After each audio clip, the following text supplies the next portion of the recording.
লাফানি দেওয়া আছে ওপেনিং দিয়ে দিচ্ছে এখন লেখা নিবেন ব্যবহার করবে যেখানে পারে সেটা গুলি করবে।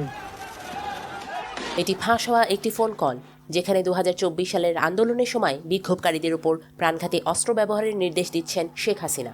বাংলাদেশের কর্তৃপক্ষ ও বিবিসির নিজস্ব বিশ্লেষণ এই রেকর্ডিংয়ের সত্যতা যাচাই করেছে।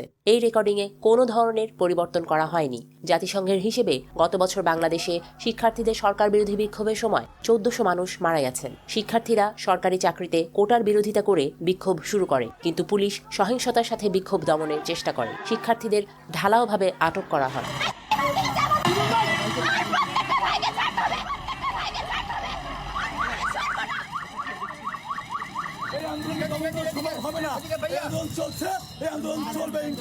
পাঁচই আগস্ট বিক্ষোভকারীরা রাস্তায় নেমে আসে।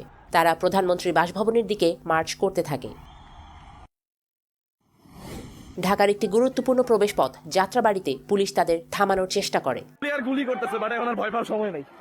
বিবিসির তদন্তে উঠে আসে যে সেখানে অন্তত 52 জন সাধারণ মানুষ নিহত হয়। এছাড়া 6 জন পুলিশ অফিসারও মারা যায়। বাংলাদেশের ইতিহাসে পুলিশি সহিংসতার অন্যতম ভয়াবহ ঘটনা ছিল এটি। বাংলাদেশের কর্তৃপক্ষ এখন মানবতাবিরোধী অপরাধের দায়ে শেখ হাসিনাকে বিচারের মুখোমুখি করতে চায়। এই রেকর্ডিং তার বিরুদ্ধে গুরুত্বপূর্ণ প্রমাণ। শেখ হাসিনার দাবি তিনি বেআইনি কিছু করেননি। তার বিরুদ্ধে আনা অভিযোগ অন্যায্য বলে বলছেন তিনি।